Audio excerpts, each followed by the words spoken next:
Hi పిల్లలు, అందరూ ఎలా ఉన్నారు? బాగున్నారా? ఈరోజు ఇంకొక కథ చెప్తాను వినండి. ఒక అందమైన అడవిలో చిన్న కొనల్లో ఒక కప్ప ఉంటుంది.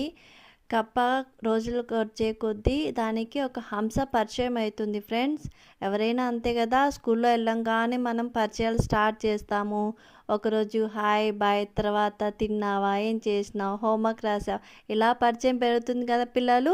అదేవిధంగా ఈ హంస ఈ కప్ప రెండు పరిచయం పెంచుకొని ప్రాణమిత్రులుగా కలిసిపోయారన్నమాట. ఇలా గడుస్తూ ఉంటే కొద్ది రోజుల తర్వాత ఏం జరిగిందంటే, ఈ కప్ప వచ్చేసి ఆకు మీద కూర్చొని మాట్లాడుతుంది. హంస ఏమో ఒడ్డుకి వెళ్ళి ప్రశాంతంగా అంతా చూస్తూ మాట్లాడుతూ ఉంటాయి. ఇంతలో ఒక వేటగాడు వచ్చాడు పిల్లలు. ఇంకేం చేస్తాడు, వచ్చాడు కదా, వల విసిరాడు అనమాట. ఆ వలలో హంస ఇరుక్కుపోయింది. చాలా విలవిలలాడిపోతుంటే ఆ కప్పకి ఏం చేయాలో తోచలేక, ఓ వేటగాడు, ప్లీజ్ దాన్ని వదిలేవా, అది నిన్నేమన్నా అన్నదా, దాన్ని ఎందుకు వలలో వేశావు, ప్లీజ్ ప్లీజ్ వదిలిపెట్టవా అంటే వేటగాడు అంటాడు, నేను వదలా, నాకు దీన్ని నమ్మితే చాలా డబ్బులు వస్తాయి, నేను ఇయ్యను అంటాడు పిల్లలు. అప్పుడు కప్ప ఏం చేసింది తెలుసా, ఇంకా లేట్ చేయకుండా గబగబా నీళ్ళల్లోకి వెళ్ళి ఒక ముత్యం తెచ్చి వేటగాడికి ఇస్తుంది. ఇద్దో వేటగాడు, నీకు డబ్బులే కదా, అంతకంటే విలువైన ముత్యం ఇచ్చాను, దీన్ని తీసుకొని నా ఫ్రెండ్ని వదిలిపెట్టవా అని అడుగుతుంది అనమాట. చూసి అరే ఇది నిజంగానే ముత్యమే కదా అని చెప్పి ఈ వేటగాడు తీసుకొని ఆ హంసని వదిలిపెడతాడనమాట. ఆ హంసను వదిలిపెట్టంగానే అమ్మయ్య అనుకొని హంస అక్కడి నుంచి మెల్లగా జారుకుంటుంది.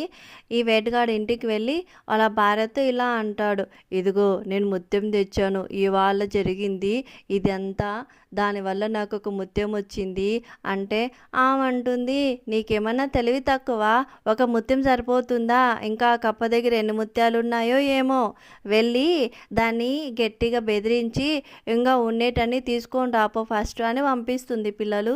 ఆ వేటగాడు ఏం చేస్తాడు, సరే ఉండు, ఇది కూడా మంచి ఐడియానే కదా అని చెప్పి ఆ ముత్యం తీసుకొని దాని దగ్గరికి వెళ్ళి, ఓ కప్ప ఉన్నావా అంటే కప్ప బయటకు వస్తుంది. నీ దగ్గర ఇంకా ఇలాంటివి ఎన్ని ఉన్నాయి, అన్నీ తీసుకొనిరా, లేకపోతే నీ హంస నేను ఎత్తుకెళ్ళిపోతా అంటాడు వేటగాడు. ఆ కప్ప అంటుంది, ఓ అవునా, సేమ్ అలాంటివే కావాలనా, సరే అయితే అది ఇవ్వు, సేమ్ ఇలాంటివి ఎన్ని ఉన్నాయి చూసి అన్నీ నీ దగ్గర తీసుకొని వస్తాను అంటుంది కప్ప. ఇదిగో తీసుకుంటుంది కప్ప. తీసుకున్న తర్వాత ఏం చేస్తుంది తెలుసా, నీళ్ళల్లోకి వెళ్ళిపోయి, వేటగాడ నీకేమన్నా ఉందా, ఇంత ఆశ పనికిరాదు, నీకు ఆశ ఉండొచ్చు కానీ అత్యాశ ఉండదు, నీ దగ్గర ఉన్నది కూడా పోగొట్టుకున్నావు, నా హంస ఎప్పుడో తప్పించుకొని వెళ్ళిపోయింది, ఇంకా నీతో మాకేం భయం లేదు, వెళ్ళు నీ పని నువ్వు చూసుకో అని చెప్తుంది కప్ప. చూసారా ఫ్రెండ్స్, మనకు ఆశ ఉండొచ్చు కానీ అత్యాశ ఉండకూడదు, ఉన్నదాంతో సంతృప్తిగా హ్యాపీగా ఉండాలి.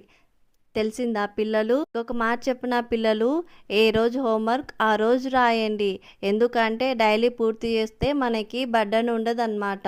అంతా రేపు రాస్తా మళ్ళీ రాస్తా అని పెండింగ్ పెట్టద్దు పిల్లలు, బాగా చదవాలి, ఓకేనా? Bye bye.